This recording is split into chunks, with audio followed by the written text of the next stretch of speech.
Selamat pagi teman-teman semua, Mbak Vina. Sebelumnya kalian udah sarapan belum nih? Udah pada semangat?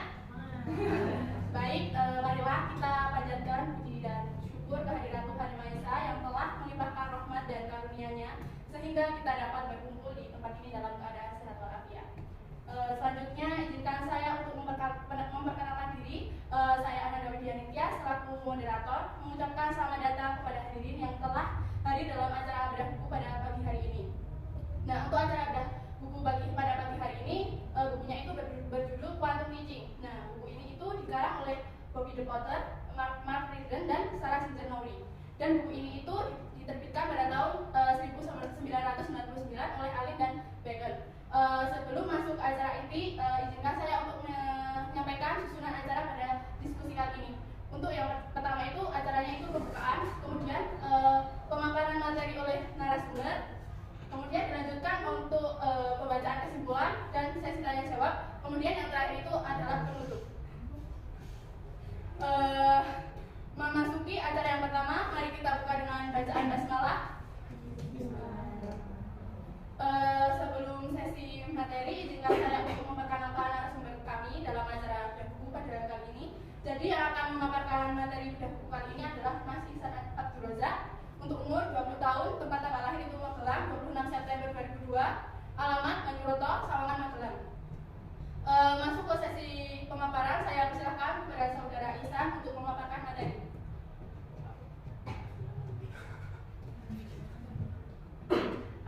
Assalamualaikum warahmatullahi wabarakatuh. Teman-teman udah siap ya untuk mengikuti acara kali ini? Sudah siap? Siap. Oke. Jadi teman-teman pastinya udah tahu pada kesempatan kali ini kita mau membahas tentang buku Quantum Teaching, dan nanti kita akan bersama-sama jadi sharing-sharing terkait buku ini. Nah, buku ini itu karya Bobby De Potter, Max Friedman, dan Sarah Sincernori. Nah, sebelum kita mengupas buku ini, mungkin saya akan mereview buku ini terlebih dahulu. Nah, buku ini sangat menarik, membahas tentang bagaimana cara kita mengajarkan di kelas, merupakan sebuah mempraktikkan quantum learning di dalam ruang-ruang kelas. Nah, jadi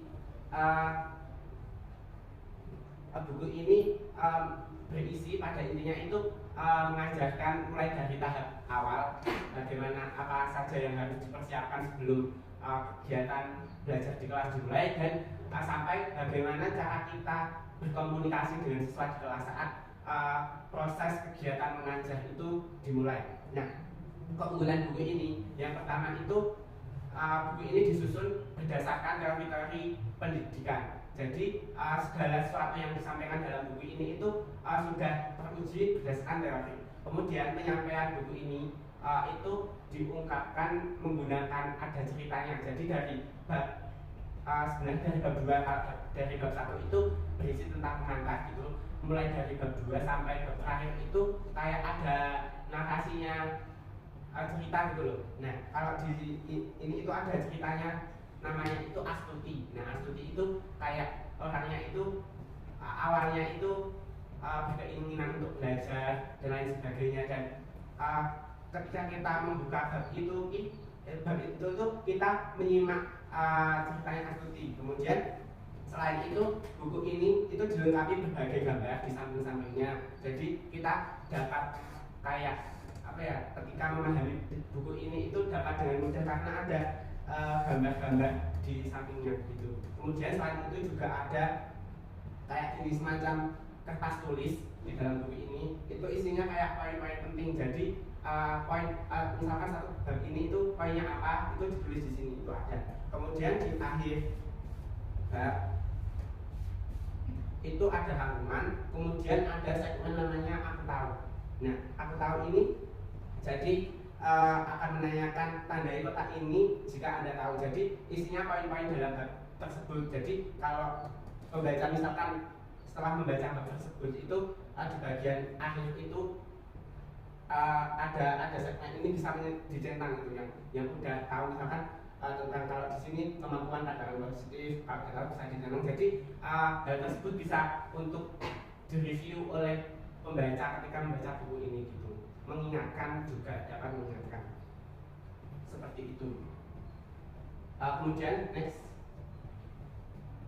Nah, selamat datang di Quantum Teaching. Nah, ini merupakan bagian pembahasan bab pertama di dalam buku ini, yaitu menjelaskan mengenai kayak Quantum Teaching itu apa sih, kemudian prinsip-prinsip dari Quantum Teaching itu serta model dalam Quantum Teaching itu. Nah, Quantum Teaching adalah orkestrasi bermacam-macam interaksi yang ada di dalam dan sekitar momen belajar. Jadi maksudnya mengorkestrasi itu kayak mengubah lingkungan belajar itu dari interaksi yang ada di dalam sekitar belajar itu menjadi suatu kesatuan yang dapat berjalan secara harmonis begitu. Kemudian Quantum Teaching itu berdasarkan teori pendidikan, kemudian berdasarkan pada penelitian kurang lebih sebanyak 25.000 siswa yang telah teruji, kemudian juga berdasarkan dari ratusan guru dalam mengajarkan. Kemudian selanjutnya,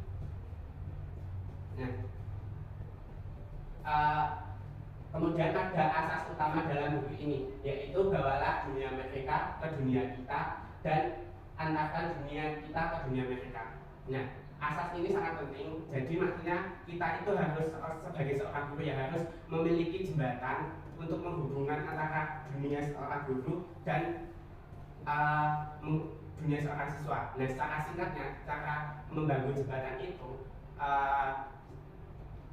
kita dapat ketika kita mengajarkan belajar itu bisa dikaitkan dengan pengalaman mereka, pengalaman siswa. Jadi kalau kita bisa mengaitkan apa yang kita ajarkan dengan pengalaman seorang siswa itu akan dapat dengan mudah untuk memahami pelajaran tersebut.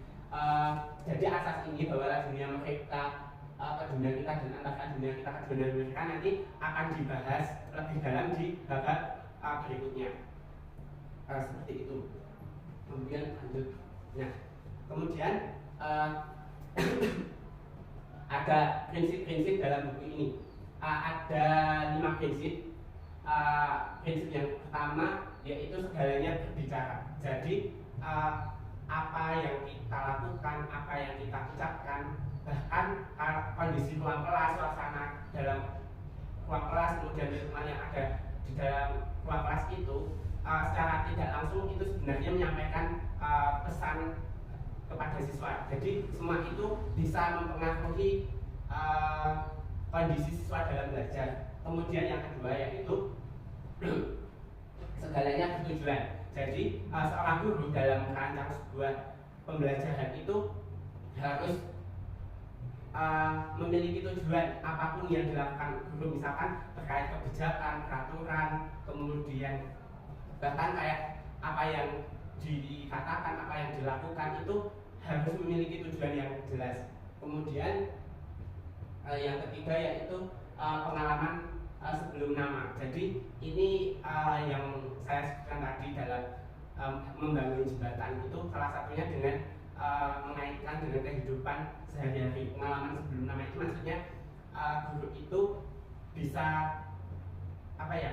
Kalau umumnya itu kan guru itu menyampaikan materi dulu baru menyampaikan praktiknya. Nah, kalau menurut buku ini itu bisa dilakukan dengan guru itu yang pertama kali itu menyampaikan memberikan tugas kepada siswa terkait materi yang diajarkan. Nah, setelah itu hasil dari siswa itu baru guru menanyakan hasilnya. Dari hasil itu kemudian dikaitkan dan menjelaskan teori yang sebenarnya. Jadi siswa itu mempraktikannya terlebih dahulu, kemudian baru setelah itu guru menjelaskan konsepnya.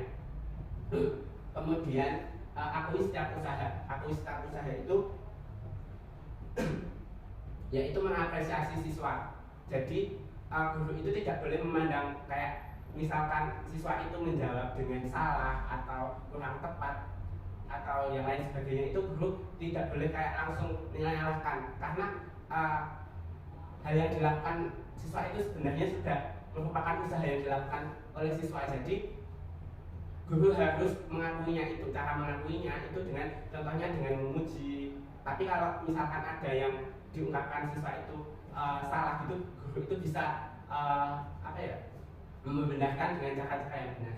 Kemudian dan yang terakhir itu, jika layak dipelajari maka layak dirayakan.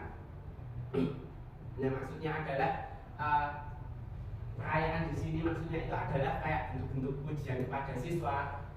Kemudian selain itu, ketika siswa sudah berusaha semaksimal mungkin, itu bisa diberikan perayaan seperti hadiah kepada siswa. Hadiah itu nggak harus kayak door prize atau yang sebagainya, tapi hadiah itu bisa kayak nggak ada tugas hari ini atau hal-hal seperti itu.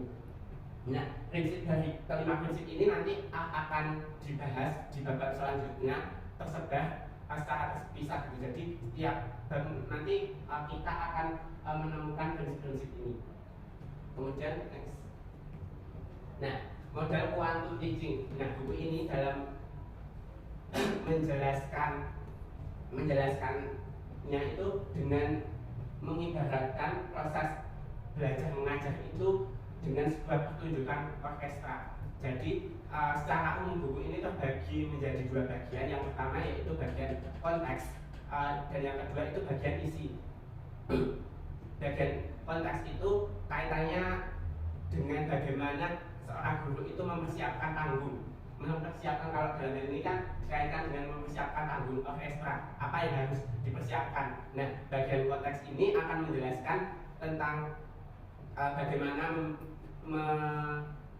mengorkestrasi, kalau bahasa buku ini mengorkestrasi ya, mengorkestrasi suasana dalam belajar, kemudian mengorkestrasi lingkungan belajar, kemudian landasan, dan bagaimana perancangan belajar. Dan di babak selanjutnya baru guru itu akan menjelaskan tentang bagian isi, yaitu bagaimana ketika guru itu mengkomunikasikan hal-hal yang dijelaskan oleh siswa dengan cara yang baik, seperti itu. Nah,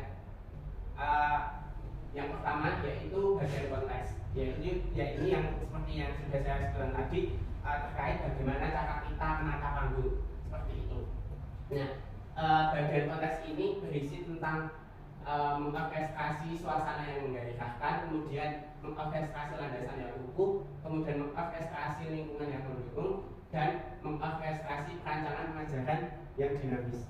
Jadi bagian itu dijelaskan dari mulai bab 2 sampai bab 5. Jadi ada 4 bab yang membahas tentang konteks, seperti itu. Next.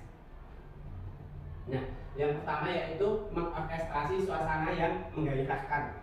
Jadi suasana ini sangat mempengaruhi kondisi siswa dalam belajar. Kalau kita menemukan dalam belajar, misal ada siswa yang bolos, ada siswa yang malas, itu salah satu faktor yang mempengaruhi itu suasana yang belajar. Ketika guru mengajarkan sesuatu dengan hal yang jenuh, membosankan, siswa akan kayak malas belajar, seperti itu. Nah, di bagian suasana ini ada beberapa bagian, yaitu seperti berikut.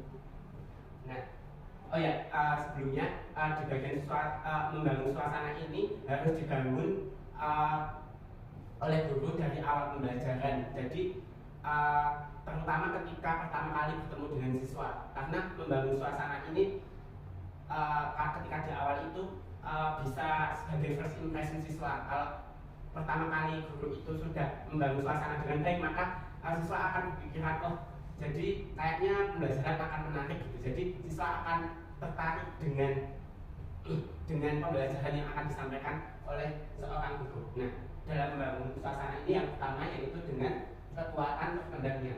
Nah, niat seorang guru atau kepercayaan akan kemampuan siswa dan motivasi siswa harus terlihat jelas.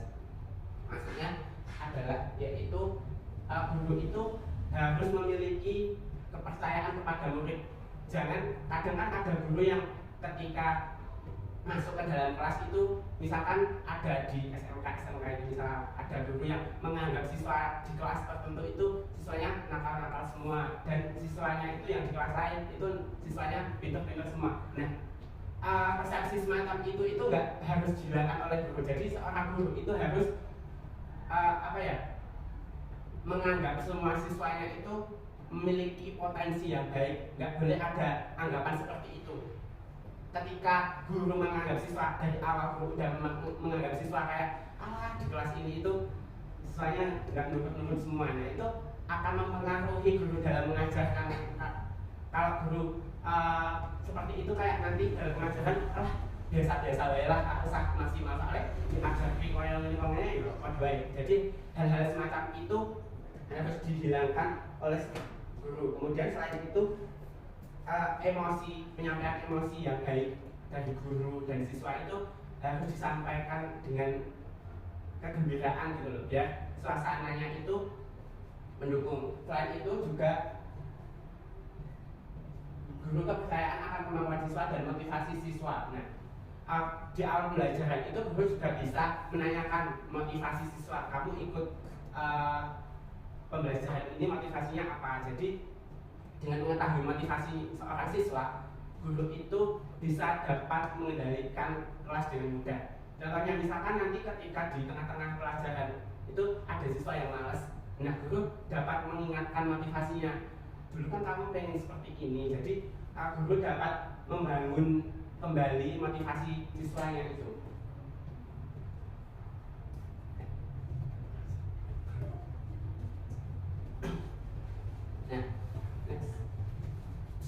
Nah, bagian kedua dalam membangun suasana yang baik, yang menggerakkan, yaitu jalinan rasa simpati dan saling pengertian. Membina hubungan baik bisa memudahkan Anda dalam melibatkan siswa, pengelolaan kelas, memperpanjang fokus, dan meningkatkan kegembiraan. Nah, hubungan yang baik antara guru dan siswa itu harus dijalin sejak awal. Kalian pernah menemukan nggak ada guru yang ngerasa dekat dengan kalian gitu? Pernah kan? Nah, ketika kalian sudah merasa dekat dengan guru tersebut, maka ketika pembelajaran berlangsung kan akan dapat gitu kan, dapat enak, nggak tegang. Jadi suasananya itu akan terjalin dengan baik, dengan menggairahkan seperti itu. Jadi dalam membangun suasana ini dapat dilakukan dengan memperlakukan siswa sebagai seorang manusia. Kemudian guru itu juga harus mengetahui bakat atau minat setiap siswa. Kemudian kayak mengetahui pola pikir mereka itu seperti apa. Misalkan seorang guru itu mengajarkan kepada anak-anak SD misalnya seperti itu. Nah, jadi guru itu harus mengetahui kayak kira-kira kalau anak SD itu pemikirannya bagaimana ya gitu. Jadi harus mencoba berpikir dari sudut pandang mereka begitu. Kemudian guru juga harus mengetahui kendala-kendala yang dimiliki siswa. Misalkan ada siswa yang kebutuhan khusus atau kendala-kendala teknis seperti apa, itu guru harus mengetahui supaya bisa mengkomunikasikan hal tersebut dengan baik. Dan cara membangun hubungan jalinan rasa simpati dan saling pengertian ini yang terakhir bisa dengan berbicara dengan jujur. Misalkan ya ketika guru rumah ada kesulitan atau hal apa yang kiranya perlu disampaikan, itu harus dikatakan dengan jujur oleh seorang guru.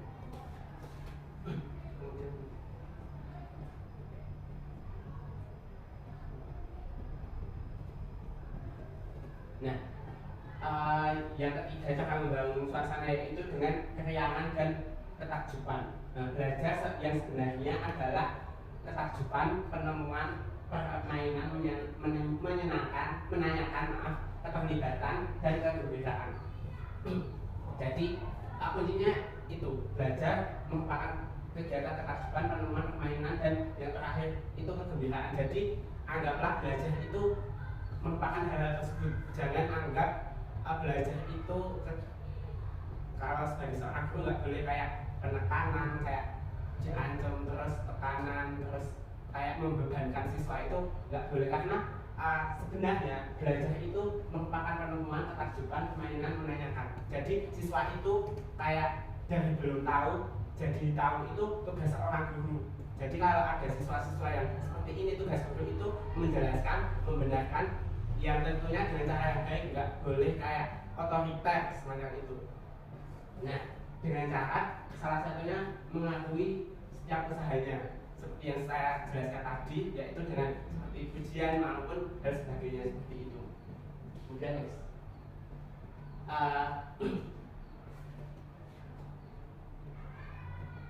Dan kemudian yang keempat adalah membangun suasana, yaitu mengambil resiko.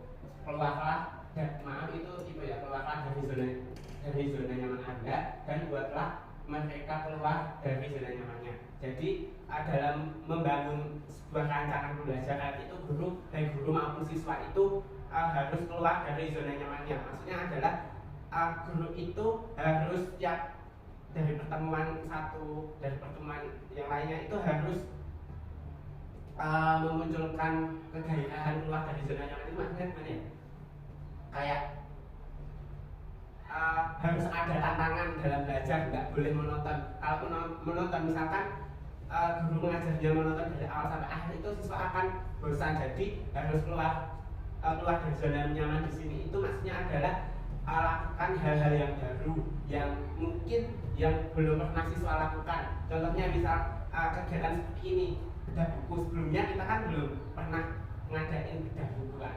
Kayak saya sendiri juga melakukan bedah buku menjadi pemateri seperti ini belum pernah saya lakukan. Jadi kita semua, baik seorang guru maupun siswa, harus keluar dari zona nyaman kita supaya kita bisa lebih tahu, bisa lebih belajar lagi hal-hal baru seperti itu. Kemudian lanjut, yang terakhir dalam membangun suasana, yaitu memiliki rasa saling memiliki. Membangun rasa saling memiliki akan mempercepat proses pembelajaran dan meningkatkan rasa tanggung jawab pelajar. Nah, maksudnya adalah kalian pernah menemukan kelas yang dulu ketika sekolah ada kelas yang kompak, ada kelas yang tidak kompak. Nah, itu akan terasa bedanya kan. Kayak kalau yang kompak itu kayak misalkan ada lomba-lomba antar kelas gitu, itu dapat dengan kayak kok kelas ini menang terus, kayak juara terus, siswanya juga aktif-aktif semua, kompak. Nah, itu karena mereka itu memiliki rasa saling memiliki. Dengan rasa saling memiliki itu akan meningkatkan rasa tanggung jawab pelajar. Jadi kalau misalkan ada kayak lomba-lomba seperti itu, rasa-rasa tanggung jawab, rasa-rasa kekompakan itu akan dibangun oleh siswa, dimiliki oleh siswa, dan nantinya dapat menghasilkan kelas yang kelasnya sang juara seperti dalam PPT itu.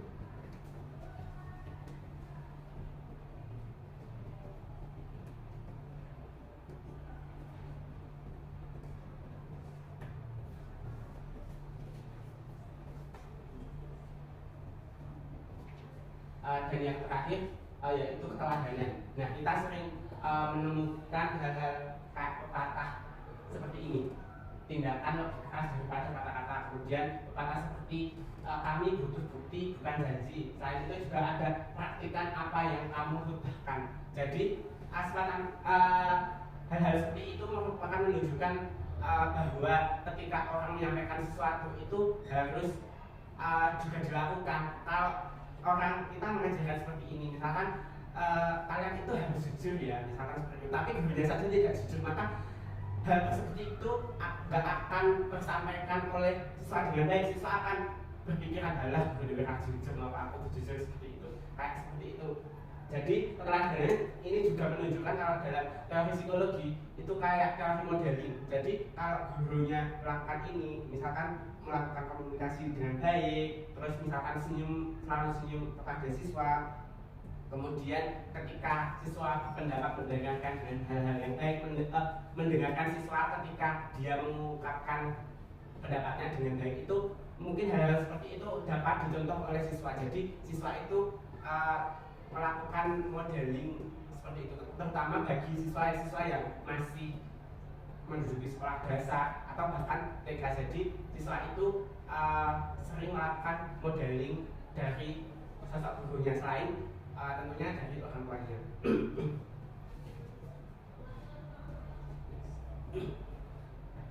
Nah, di bagian konteks yang kedua yaitu mengorkestrasi landasan yang kukuh.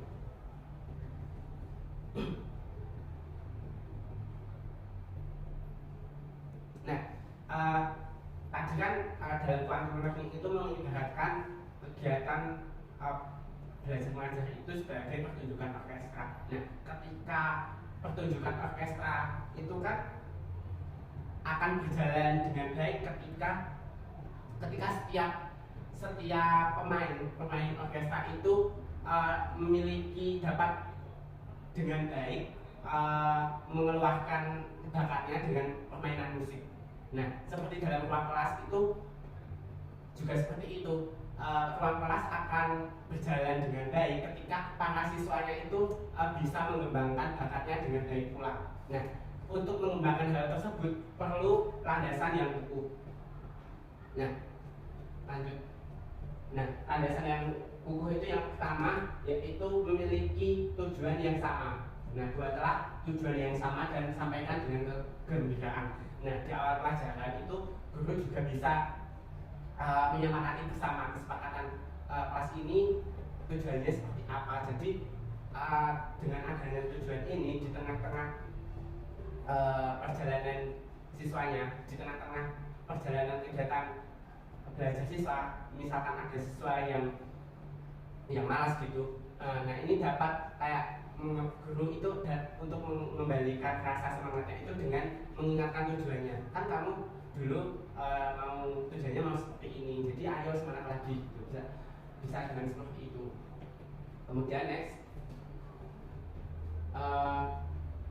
yang selanjutnya yaitu memiliki prinsip yang sama.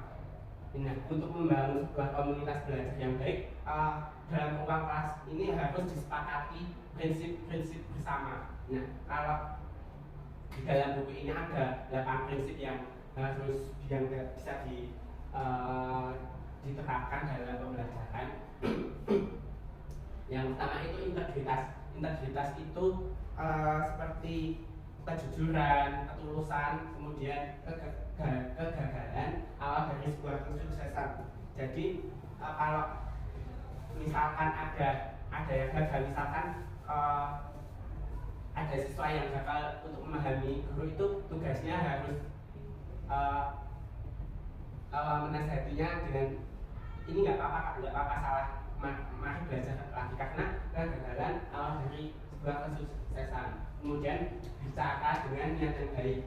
Jangan kayak terkadang kan ada, kalau dulu saya cerita saja ya, kalau dulu saya ketika di SMA itu ada guru yang sebenarnya itu gurunya bagus, tapi ada yang dia itu justru malah sering gosip guru lain gitu loh. Bukan dia tetap menyampaikan pelajaran, tapi seringnya itu gosip guru lain itu seperti ini. Nah, guru itu tidak boleh melakukan hal itu.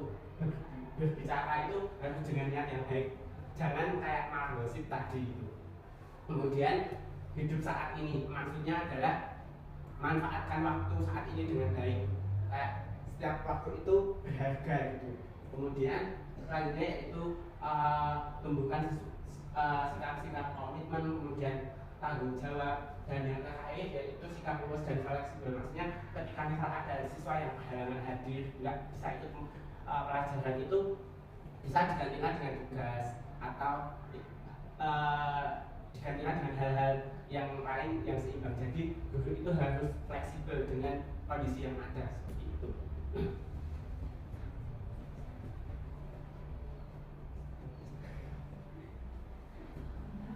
Baik teman-teman, kita istirahat dulu ya 5 menit. Kalau yang mau minum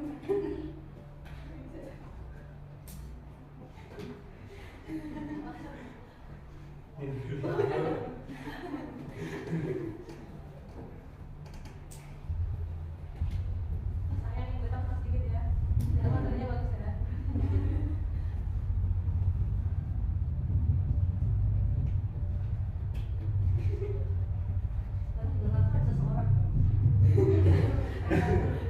apa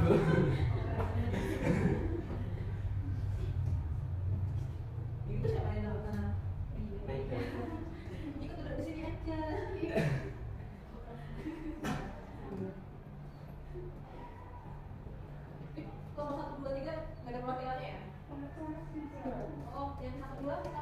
Oh, yang dua. Ada.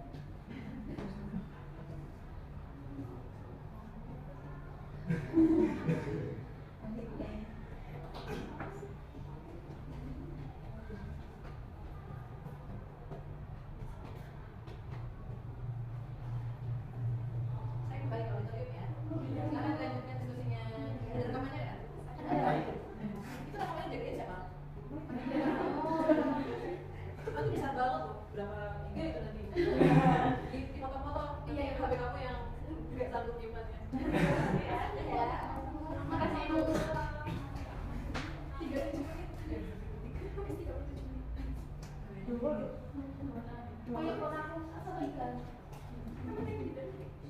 Soalnya aku nek apa jenenge singkatnya sama melok kanan sesut jare.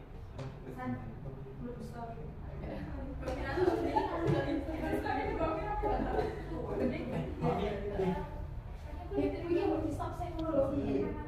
Mbak di save dikit ya. Sudah? Sudah? Baik, kita lanjutkan ya pemaparan materinya. Monggo Mas Isan. Nah, lanjut. Nah, yang kedua dalam membangun landasan itu yaitu dengan keyakinan dengan kemampuan yakinlah dengan kemampuan Anda, maka akan terjadi hal yang menakjubkan. Nah, keyakinan ini mempengaruhi perilaku. Nah, kalian kemarin ikut bedah buku tentang mindset kan? Nah, mindset atau keyakinan seseorang itu dapat mempengaruhi perilaku seseorang. Contohnya saya sendiri, saya itu sebenarnya kayak awalnya itu grogi, kayak aku bisa kayak tapi saya itu mencoba untuk yakin karena menurut buku ini seberapa yakin Anda bisa melakukan sesuatu maka seperti itulah hal itu dapat kalian lakukan. Jadi seberapa baik kita itu tergantung seberapa keyakinan kita. Seperti itu. Next. Nah, kemudian dalam landasan itu harus ada kesepakatan, kebijakan, prosedur, dan peraturan. Nah, kesepakatan itu contohnya misalkan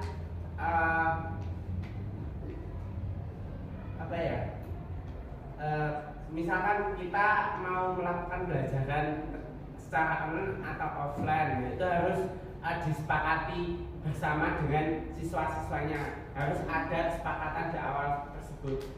Kemudian kebijakan itu seperti yang tadi sudah saya singgung, itu kayak seperti ini.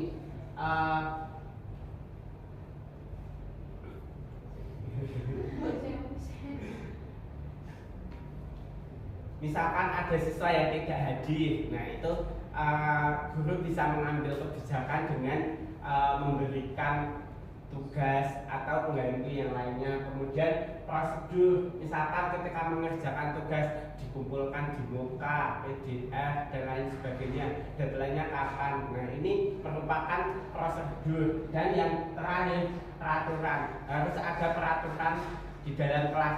Jadi ketika peraturan ini harus disetujui juga oleh siswa di awal pembelajaran. Jadi siswa itu nantinya nggak kaget lagi kayak ketika ada kesalahan ini, siswa udah tahu konsekuensinya apa. Jadi siswa akan bisa menerapkannya dengan baik. Kemudian dengan peraturan ini juga bisa diterapkan hukuman kalau misalkan ada siswa yang melanggar. Jadi peraturan ini bisa dilakukan pada hal ini, kesepakatan, kebijakan, prosedur dan peraturan ini harus disampaikan dari awal pembelajaran. Next. Nah, sebuah landasan harus dipertahankan, lakukanlah dengan konsisten. Nah, itu kuncinya. Jadi untuk membangun landasan itu seperti tadi ada tujuan, prinsip dan lain hal tadi itu harus diterapkan dengan konsisten. Jadi selalu ingatkan siswa itu dengan tujuan mereka, kemudian dengan prinsip-prinsip belajar dalam lingkungan belajar seperti ada 8 prinsip integritas dan lain hal tadi itu harus dilakukan dengan konsisten supaya landasan tersebut bisa kukuh seperti itu.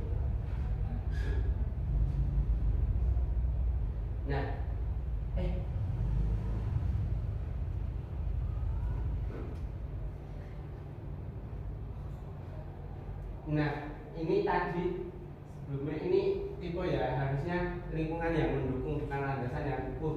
Nah, selain ada suasana, kemudian landasan yang ketiga itu di bagian konteks itu ada membangun lingkungan yang mendukung. Nah, selanjutnya, yang pertama itu lingkungan sekeliling. Pandangan sekeliling itu membantu daya ingat. Nah, sebenarnya pandangan manusia itu luas. Ketika sebenarnya kalau saya sedang menghadap sini, tapi saya tahu di sini itu ada apa, di sini itu ada apa. Pandangan manusia itu luas. Jadi kadang dalam belajar itu siswa bisa terdistraksi dengan hal tersebut. Misalkan ketika siswa menghadap ke depan, kemudian di jalan-jalannya terbuka. Nah, ini ada orang lewat, itu kan dapat terpengaruh, kadang juga bisa mengganggu. Nah, jadi untuk membangun lingkungan yang mendukung itu misalkan harus dibangun, contohnya membangun daya ingat itu dengan menerapkan 3 hal ini, yaitu misalkan dengan poster, icon, kemudian poster afirmasi, kemudian dengan warna. Nah, poster icon ini contohnya ketika kalau di SD itu kan sering di ruang-ruang kelas ada gambar peta atau gambar apa seperti itu. Nah, itu sebenarnya tujuannya itu untuk membangun daya ingat siswa. Kemudian poster-poster afirmasi itu poster kata-kata, terus jagalah kebersihan, terus kata-kata yang lain seperti itu. Sebenarnya tujuannya itu untuk ya membantu daya ingat mereka. Kemudian dengan menggunakan warna dalam membangun daya ingat itu setiap orang itu kan mengingat itu dengan warna. Jadi cara penangkapannya dengan misalkan ditulis dalam menulis kata itu dengan stabilo berwarna atau hal-hal semacam itu yang dapat membantu daya ingat siswa. Lanjut. Nah, yang kedua yaitu menggunakan alat bantu.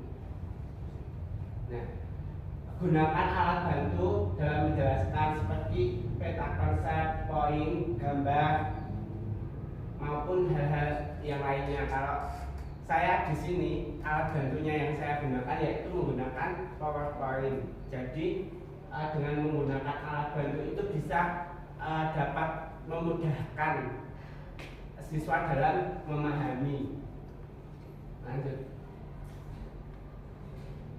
Kemudian yang ketiga yaitu pengaturan bangku siswa disusun untuk mendukung tujuan belajar. Misalkan disusun letterku itu untuk diskusi yang besar, kemudian dibentuk lingkaran kecil ketika diskusi kelompok, kemudian menghadap ke depan ketika guru itu menjelaskan dan siswa harus fokus ke depan. Jadi guru dapat menata bangku sedemikian rupa sesuai dengan tujuan yang ingin disampaikan. Nah, kemudian dalam hal ini dengan musik dapat mengatur irama, jantung, nafas, dan gelombang otak. juga dapat mempengaruhi pikiran tak sadar dan merangsang persepsi.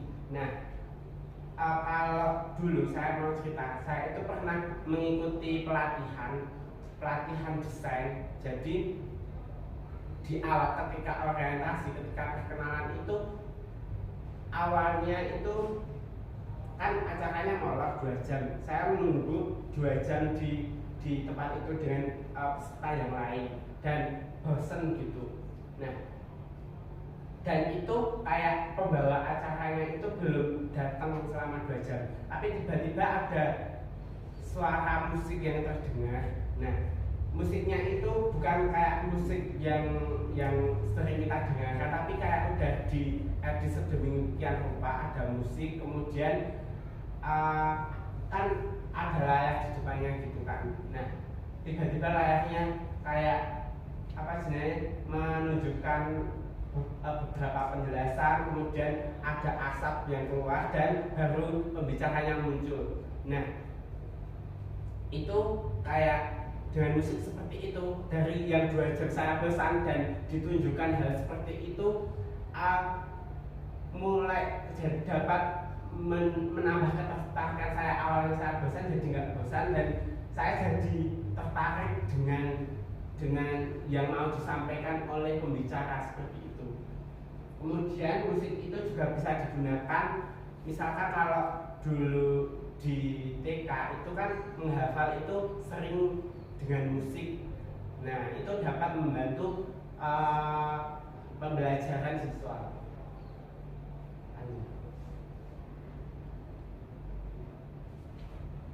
Kemudian bagian terakhir dalam bagian konteks yaitu mengorkestrasi perancangan pengajaran yang dinamis.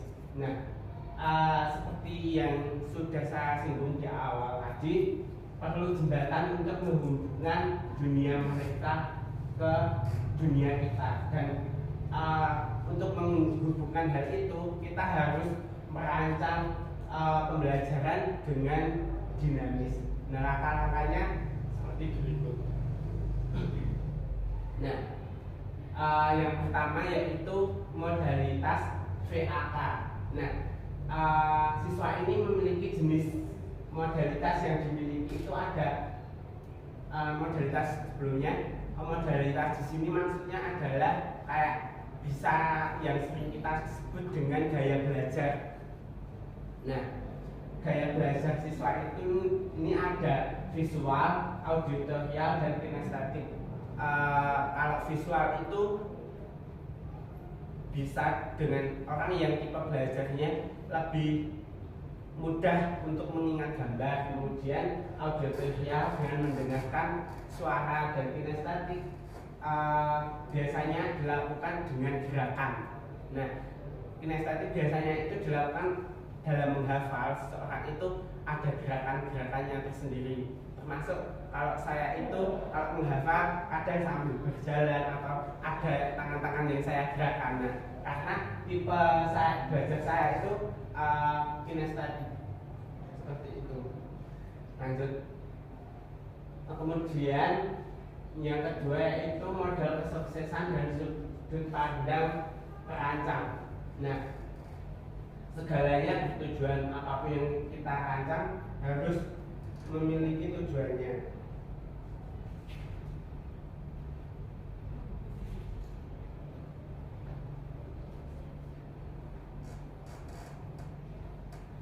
Nah, jadi apapun yang kita lakukan, kemudian seperti tadi yang kita lakukan ada poster-poster, kemudian penyampaiannya harus bagaimana, terus penataan bangku itu harus memiliki tujuan. Jadi apapun yang ada, unsur apapun yang ada dalam proses belajar itu harus dipikirkan untuk tujuan yang baik, harus memiliki tujuan yang jelas seperti itu.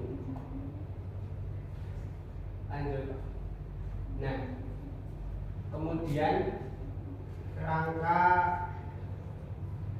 perancangan quantum teaching. Nah, ini disingkat dengan TANDUR. Nah, dalam merancang sebuah pembelajaran itu T itu untuk tumbuhkan, kemudian A untuk alami, yang N itu untuk namai, D itu untuk demonstrasikan, U itu untuk ulangi, dan F itu untuk rayakan. Nah, tumbuhkan itu yang pertama, tumbuhkan minat bakat atau semangat siswa dengan yang pertama bisa dilakukan dengan membangun suasana yang baik. Kemudian yang kedua alami, dan selanjutnya namai.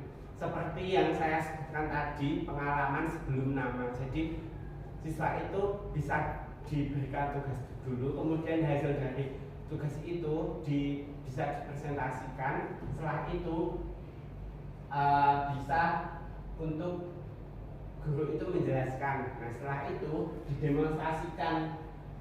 Nah, demonstrasikan ini yang saya jelaskan tadi terkait guru memberikan penjelasan berdasarkan pengalaman mereka, bagaimana kemarin yang kalian lakukan. Kemudian selanjutnya itu diulang setiap hari.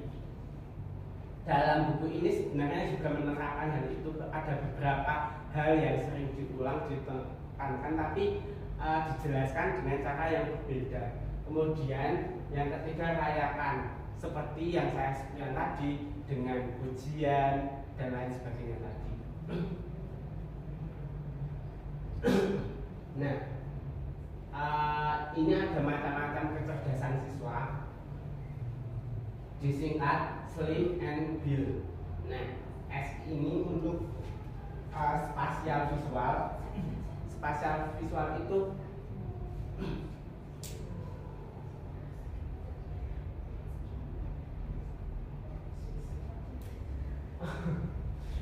nah, spasial visual ini merupakan kecerdasan dalam hal seni rupa, geometri, kemudian menggambar. Kemudian linguistik verbal itu terkait kemampuan bahasa. Kemudian interpersonal ini kemampuan untuk bekerja dalam tim. Kemudian musikal ritmik ini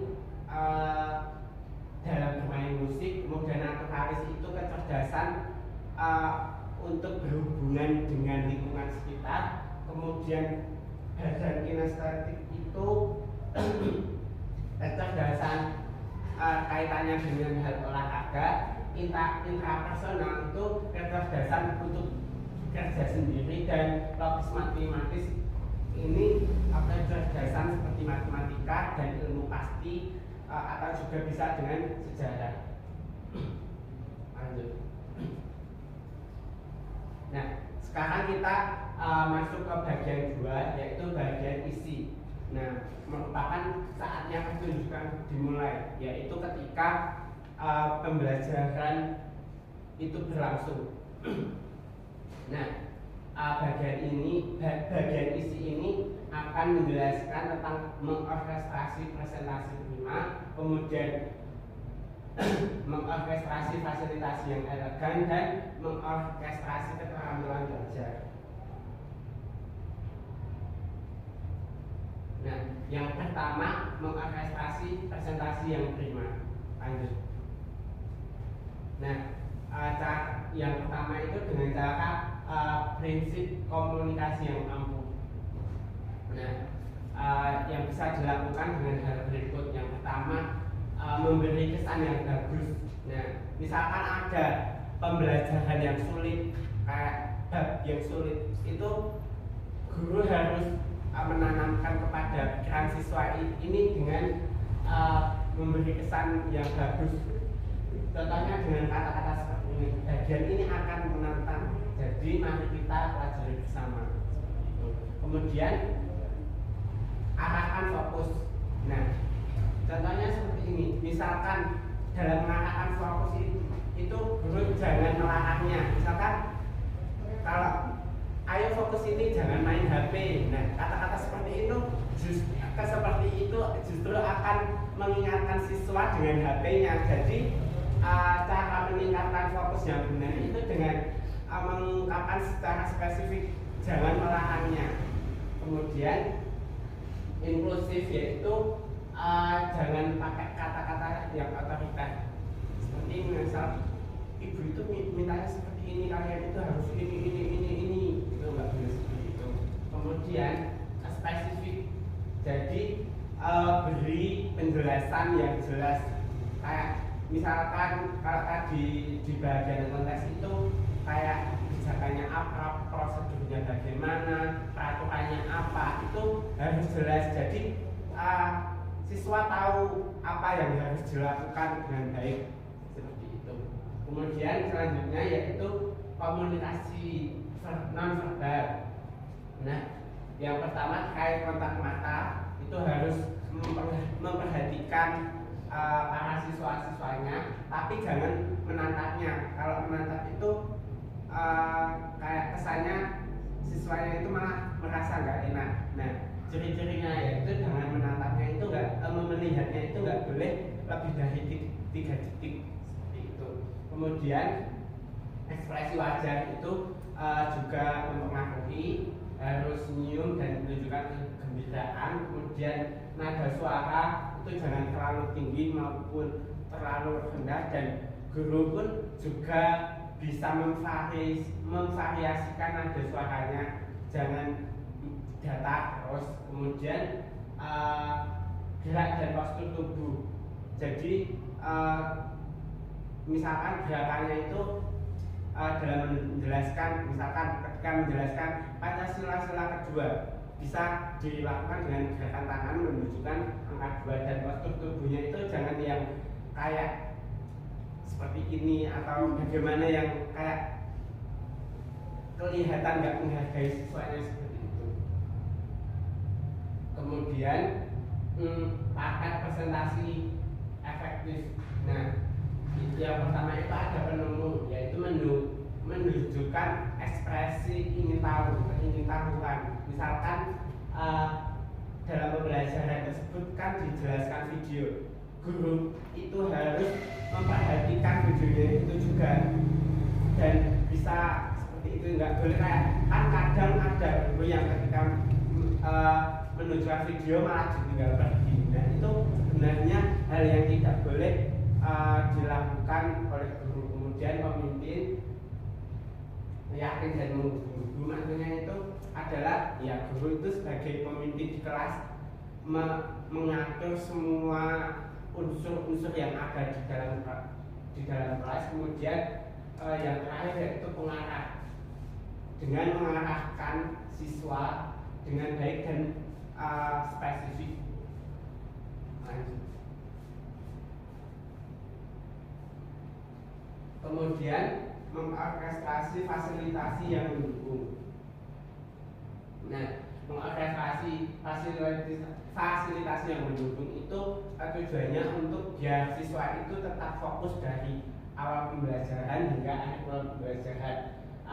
Yang pertama caranya dengan prinsip KEG, yaitu know it, ketahui hasilnya, maksudnya sampaikan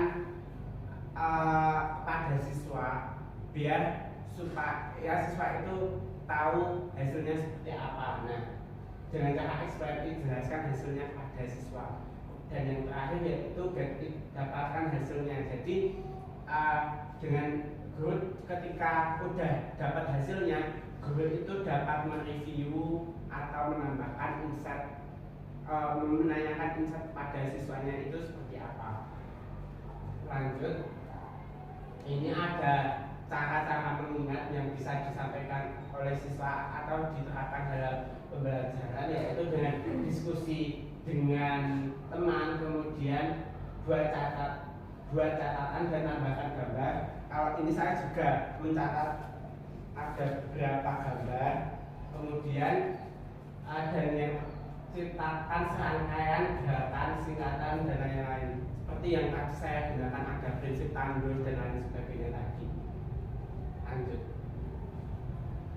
Yang terakhir kemudian yang selanjutnya yaitu membaca pendengar Anda. Nah, jadi guru itu harus mengetahui jika siswa itu bosan. Nah, dengan menerapkan seperti ice breaking, tepuk tangan, memindahkan kursi, atau ketika nggak menerapkan hal itu bisa mengungkapkan kata-kata seperti ini. menanyakan siapalah Bapak akan bertanya gitu. Atau dengan pikirkan dulu jawabannya. Jadi kalau nggak speaking atau hal-hal seperti itu bisa mengajukan pertanyaan kepada mereka. Kemudian tanya jawab belajar. Nah, ini guru juga bisa menanyakan hal-hal dalam pembelajaran. Yang pertama itu apa yang terjadi terkait pengalaman dan perasaan siswa. Kemudian apa yang kamu pelajari dengan menanyakan mereview atau insight, dan bagaimana penerapannya. Tanyakan kepada mereka apa mereka sudah memahami dan penerapannya dalam kehidupan itu seperti apa begitu. Kemudian bagian terakhir yaitu mengorkestrasi keterampilan belajar. Lanjut. Nah, memanfaatkan gaya belajar seperti yang saya sebutkan tadi, ada visual, auditorial, dan kinestetik. Dengan memanfaatkan gaya belajar, jadi guru itu bisa mengombinasikan. Jadi kalau guru menjelaskan kepada siswa enggak dengan caranya itu harus divariasikan, bahkan kalau bisa dikombinasikan, karena gaya belajar siswa itu berbeda-beda. Misal kalau guru menyampaikan dengan visual saja, maka yang akan paham hanya siswa yang dengan tipe visual saja. Yang tipe auditorial dan kinestetik, mereka akan sulit untuk memahaminya. Seperti itu. Selanjutnya, keadaan prima untuk belajar itu guru harus dalam dirinya, dalam mengajar guru itu sebaiknya dalam keadaan sehat, prima, dan begitupun siswa. Kalau misal ada siswa yang sakit, hendaknya diizinkan untuk tidak mengikuti kegiatan pembelajaran, karena kondisi seseorang itu dapat mempengaruhi belajarnya. Seperti itu. Nah, yang terakhir yaitu mengorkestrasi informasi. Nah, mengorkestrasi informasi ini dapat dilakukan supaya siswa dapat mengingat, itu dapat dengan peta konsep, catatan grafik, keterampilan membaca, dan keterampilan mengingat. Jadi peta konsep sudah saya jelaskan tadi, kemudian catatan grafis juga sudah, keterampilan membaca. Nah, ini kalau dalam buku itu dijelaskan kalau membaca itu biar efektif itu kadang kan kalau kita membaca itu membacanya pelan biar paham. Nah, itu sebenarnya cara membaca yang membesarkan. Cara membaca yang efektif itu dengan membaca cepat tapi tetap fokus, supaya dalam membaca itu kita nggak cepat bosan. Kemudian keterampilan mengingat itu seperti yang saya jelaskan tadi, guru dapat menjelaskan menggunakan poin-poin, gambar, yang tipe-tipe visual tadi salah satunya yang bisa diterapkan oleh guru. Nah, selanjutnya selesai. Jadi itu terkait quantum teaching yang sudah saya jelaskan. Mungkin selanjutnya terima kasih kepada saudara Ihsan yang telah memaparkan materi untuk kali ini. Untuk acara selanjutnya saya akan membacakan kesimpulan dari materi yang sudah dipaparkan oleh Mas Ihsan, bahwa quantum teaching itu menjelaskan bagaimana cara kita mempersiapkan belajar dan bagaimana proses belajar itu berlangsung. Kemudian buku ini itu mempunyai asas utama, yaitu bawalah dunia mereka ke dunia kita dan antarkan dunia kita ke dunia mereka. Pada intinya dalam buku ini terdapat dua bagian. Yang pertama itu bagian konteks yang menjelaskan tentang suasana, landasan, lingkungan, dan rancangan. Dan untuk bagian yang kedua itu menjelaskan bagian isi, itu bagaimana tentang presentasi prima, fasilitas yang mendukung, dan keterampilan belajar. Oke, untuk acara selanjutnya itu adalah sesi tanya jawab. Untuk sesi kali ini, jika ada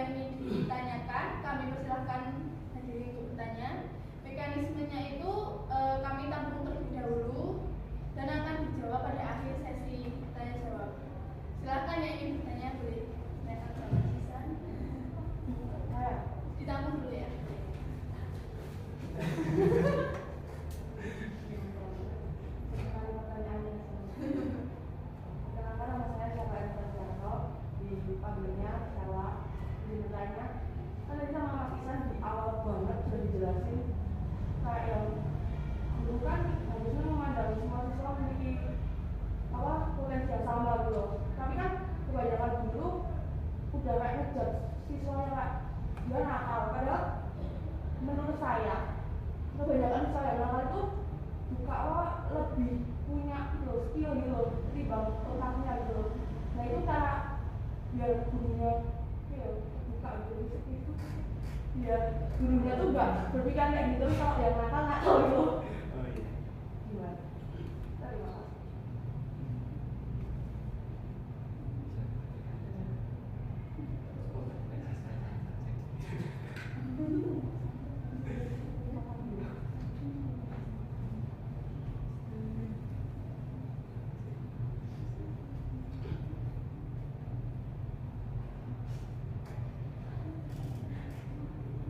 Saya ada yang mau bilang lagi. Vivi?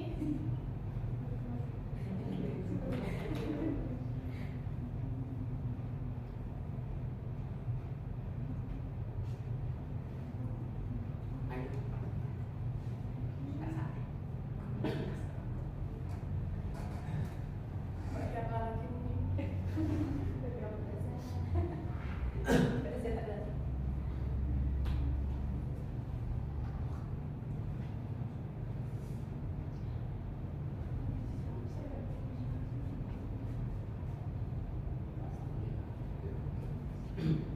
Mungkin saya akan menjawab pertanyaan dari Mbak Sarah terkait bagaimana biar guru itu dapat memandang siswa itu bukan siswa yang nakal. Nah, sebenarnya Mbak Sarah tadi sudah menyebut ya, siswa yang nakal itu biasanya memiliki bakat-bakat yang lain. Jadi guru itu harus mengetahui hal itu.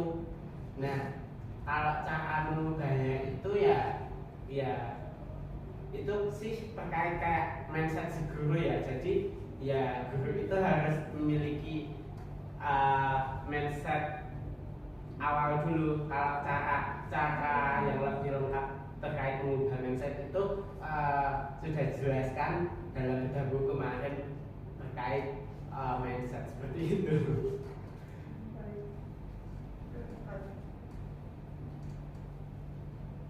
Apakah ada yang mau bertanya lagi?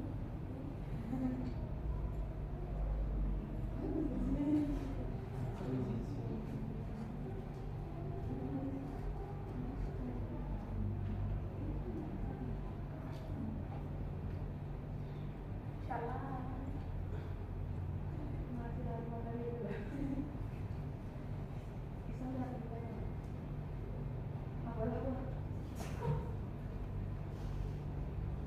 Pelajaran dari sebutin kayak belajar visual, audio itu, terus kinesthetik itu adalah kekurangannya dari tiga itu atau kekurangannya sih menurut Ya, kalau gaya belajar itu kalau kayak kekurangannya itu ya kalau orang yang auditor yang visual itu kekurangannya ya nggak bisa auditor ya, nggak bisa kinestetik dan yang lain itu ya juga seperti itu. Jadi dalam pembelajaran kekurangannya itu ketika guru menjelaskan dengan cara yang lain, dengan gaya yang lain, maka akan kesulitan. Jadi guru itu harus bisa mengkombinasikan gaya belajar cara mengajarnya itu dengan gaya belajar siswa yang bermacam-macam itu. Seperti itu, Mbak. ada yang mau tanya lagi? Ini sebenarnya kan ini kan sebenarnya tentang gimana sih seorang guru itu mengajar ke siswanya kan, siswanya itu mengajar guru. Nah, tapi kan ada nih guru yang ketika mengajar siswanya itu gaya belajar yang diajarkan itu malah membuat siswanya bosan. Nah, ketika siswanya itu mau mengingatkan gurunya atau beritahu kalau gaya belajar yang diajarkan itu membosankan atau tidak sama muridnya tidak tertangkap, itu tuh caranya gimana? Karena kadang buat guru sendiri tuh takut kan kalau mau menjelaskan ibu gaya belajar yang ibu terapkan sama kita itu sepertinya kurang tepat. Nah, kalau mau diganti itu gimana gitu?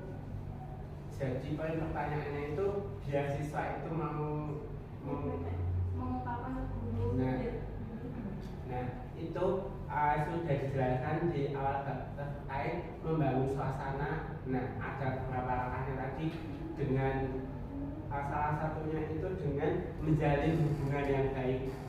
Nah kalau antara guru dan siswa itu hubungannya baik, maka siswa itu akan dapat dengan mudah menyampaikan pendapatnya seperti itu. Menurut saya itu. Kalau hubungannya tidak baik bagaimana? Jadi misalnya guru itu udah ya akan ada yang udah terkenal killer, emang udah sama muridnya kayak apa sih gitu kan, kayak lebih ke mendominasi. Nah gimana caranya biar murid itu tetap mendapatkan haknya ketika belajar dan dia juga tetap berani menyampaikan pendapatnya? Kalau itu dari sudut pandang murid ya. Nah kalau menurut saya ya ini nggak ada di penjelasan ini, nggak ada di buku karena buku ini memang sudut pandangnya sudut pandang guru bukan murid. Nah kalau dari murid ya harusnya bagaimanapun gurunya itu sebaiknya harus berani gitu loh. Kalau harus dikaitkan dalam buku ini mungkin terkait keluar dari zona nyaman tadi, harus berani, nggak biar terjadi perubahan dengan keluar dari zona nyamannya tadi.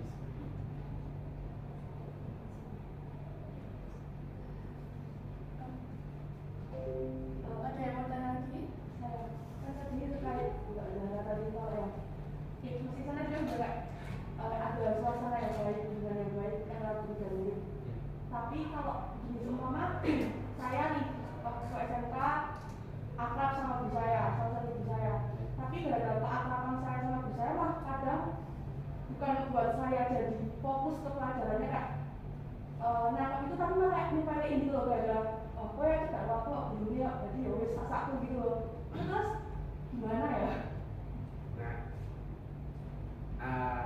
Kalau siswanya seperti itu, caranya itu dengan tadi menerapkan 4 hal tadi. Itu ada kebijakan, kemudian prosedur, peraturan, dan satunya tadi apa rupanya. Dengan menerapkan hal itu ada peraturan. Jadi siswa itu harus tahu apa yang harus dia lakukan dengan mengetahui kesepakatan, kebijakan, prosedur, dan peraturannya tadi. Hal itu juga harus disampaikan. Jadi kalau beasiswanya itu juga sikap mereka harus seperti apa itu juga harus tahu. Jadi nggak akan ada yang siswa yang menyepelekan dengan menerapkan yang terkait peraturan itu. Nah kalau ada siswa yang seperti itu bandel atau malah menyepelekan, nah dengan memberikan hukuman, cara memberikan hukumannya pun juga harus jangan justru malah membebankan siswa, harus hukuman yang baik.